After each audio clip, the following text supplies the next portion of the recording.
வணக்கம் நண்பர்களே. சிவா எலி சீரியல் சும்மா பரபரப்பா போயிட்டு இருக்குன்னே சொல்லலாங்க. பரபரப்பான கட்டத்துல வர்மாவின் உடம்ப எரிக்கிறதுக்கு வச்சிருக்காங்க. அப்போ வர்மா வராரு. எனக்கு உடம்ப எரிக்கிறதாட்டு போலீஸ் டிபார்ட்மெண்ட் நினைச்சிட்டு இருக்கா. ஆனா நான் உயிரோடி தான் இருக்கேன். அவங்க கொன்னது என் டூப்ளிகேட் அப்படின்னு அவங்களுக்கு தெரியாதுல்ல. இப்போ அவங்களுக்கு வேட்டு வைக்கணும். ஆனா என்னையே ஒரு நிமிஷம் கதிகலங்க செய்துட்டாங்களா, விடக்கூடாது அப்படின்னு அந்த இடத்துல வர்மா வராரு.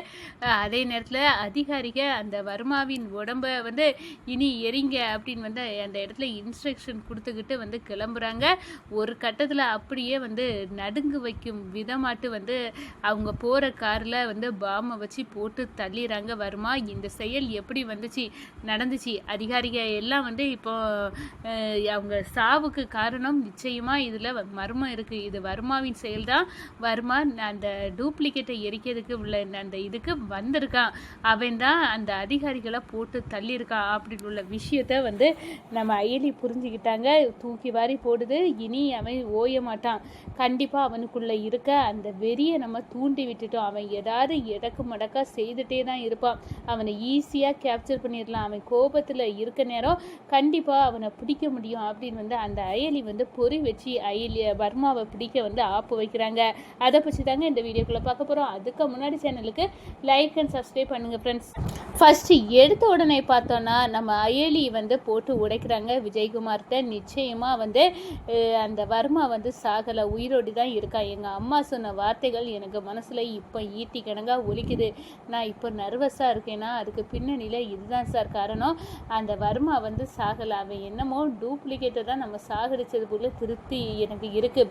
வர்மாவை கொன்ன சந்தோஷம் என் முகத்திலே இல்லைன்னா கண்டிப்பாக இந்த விஷயத்தில் ஏதோ ஒன்று ராங்காக நடந்திருக்கு. அந்த வர்மா உயிரோடி தான் இருக்கான். நம்மளை எல்லாம் முட்டாளாக்கியிருக்கான் அந்த வர்மா அப்படின்னு அந்த இடத்துல அப்படியே கோபத்திலோடு சொல்கிறாங்க. அவனை கொன்னுட்டோம் அப்படின்னு செலிப்ரேஷன் ஃபங்க்ஷன் நடந்துட்டு இருக்கு. நீ இப்போ வர்மா சாகலை அப்படின்னு சொல்லிட்டு இருக்கா. அதெல்லாம் பிரம்ம எலி. உண்மையாட்டே வர்மா இறந்துட்டாரு அப்படின்னு விஜயகுமார் சொல்கிறாங்க. இவங்க நம்பிக்கையை எதுக்காக நம்ம உடைக்க போகிறோம். சரி இருக்கட்டும், ஆனால் நமக்கு தெரியும் வர்மா உயிரோடி தான் இருக்கிறான் அப்படின்னு உள்ள விஷயம் அப்படின்னு அந்த இடத்துல நம்ம அயலி நினைக்கிறாங்க. அடுத்ததாக பார்த்தோன்னா இங்கே பார்ட்டி நடக்குது. எல்லாத்துக்கும் வர்மா செத்துட்டான். இனி அவனை மாதிரி ஒருத்தனை நம்ம அடிக்க வேண்டிய தேவையில்லை. அவன் தான் இறந்துட்டான் அப்படின்னு அந்த இடத்துல சந்தோஷத்தில் போலீஸ் டிபார்ட்மெண்ட்டே குதூகலிச்சுட்டு இருக்குது அப்படின்னு சொல்லலாம். வர்மாவின் உடம்பு எரிச்சிடலாம். இனி அதை வச்சு இட்டு எதுக்கு அப்படின்னு சொல்ல நேரம் இல்லை, அந்த பிளட் சாம்பிளை எடுத்து நம்ம டெஸ்ட் பண்ண வேண்டியது இருக்குது அப்படின்னு அயலி அந்த இடத்துல சொல்கிறாங்க. ஏன்னா ஏற்கனவே நம்ம வர்மாவின் பிளட் சாம்பிளை எடுத்து வச்சுருந்தோம். அந்த சாம்பிளும் இந்த சாம்பிளும் சேமாக இருக்கா அப்படின்னு பாருங்கள் அப்படின்னு அந்த இடத்துல ரிப்போர்ட்டுக்கு அனுப்புகிறாங்க.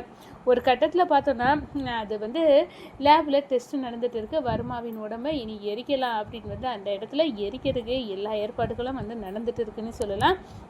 இந்த சைடு பார்த்தோன்னா அதிகாரிக அதுக்கு வராங்க.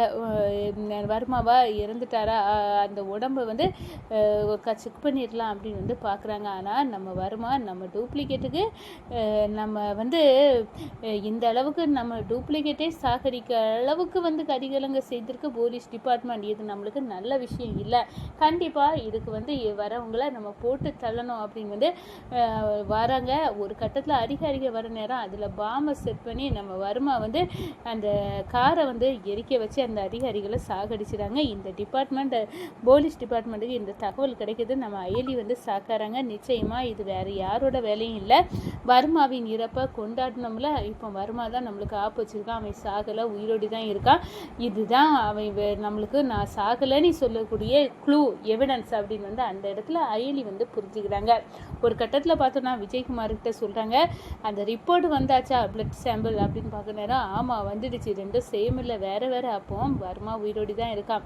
அவன் உருவாக்குன நெகட்டிவ் தான் இந்த ஆள். அவர் உருவாக்குன டூப்ளிகேட் அப்படின்னு அந்த இடத்துல சொல்கிறாங்க. ஒரிஜினலாக வர்மா நம்ம சாகடிக்கலை, வர்மா சிக்கலை, இதுதான் நடந்துச்சு அப்படின்னு உள்ள விஷயத்த சொல்ல நேரம் விஜயகுமாரே அரண்டு போய் நிற்கிறாங்க. நீ சொல்லது தான் உண்மை எலி. நம்ம நம்ம செய்கிற விஷயம் டூப்ளிகேட்டை சாகடித்த விஷயத்தில் கொந்தளிச்சு அவன் வந்திருக்கான். அவன் இந்த அதிகாரிகளை போட்டு தள்ளியிருக்கான் அப்படின்னு சொல்ல நேரம் பாம் விஷயனாலே அது வர்மா தான். அவன் தான். அவனை தவிர வேற யாரும் இவ்வளோ இதாட்டு செய்ய முடியாது. அப்படின்னு வந்து அந்த இடத்த ஸ்கெட்ச் போட்டு நீ சொன்னது உண்மைதான், பிளட்டு கூட வந்து சாம்பிள் ரெண்டுமே மேட்ச் ஆகலை அப்படின்னா அந்த வர்மா உயிரோடி தான் இருக்கான். இப்போ என்ன பண்ண அயலி, அவங்க ஏகப்பட்ட கோவத்தில் நம்ம மேலே இருப்பான் சார். அவங்க டூப்ளிகேட்டே நம்ம போட்டு தள்ளிட்டோம், நம்மளுக்கு வந்து நெருங்கிட்டாவ போலீஸ் டிபார்ட்மெண்ட், நம்மளை போட்டு தள்ளது ஈஸி தான் அப்படின்னு வந்து அவனுக்கு நல்லாவே தெரியும். அவன் வந்து அவ்வளோ தூரம் வந்து நம்மளை தெரிஞ்ச கண்டிப்பாக வந்து நம்ம அவனை நெருங்கிட்டோன்னு இவ்வளோ விஷயம் தெரிஞ்சு அவன் கேர்ஃபுல்லாக இருப்பான். ஆனால் அவனுக்கு இருக்க கோபத்தில் அவனுக்கு புத்தி கொஞ்சம் மழுங்கி போயிருக்கும். ஈஸியாக அவனை பிடிச்சிடலாம்.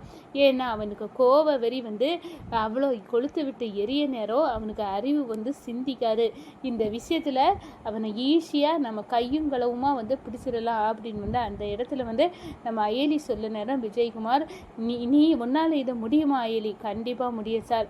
எனக்கு இருக்க கோபத்தில் இந்த வர்மாவை பிடிக்கணும், எங்கள் அம்மா கையால் அவனுக்கு வந்து தண்டனை கொடுக்கணும் அப்படின்னு வந்து அந்த இடத்துல கோபத்தோட கொந்தளிக்கிறாங்கங்க அயலி.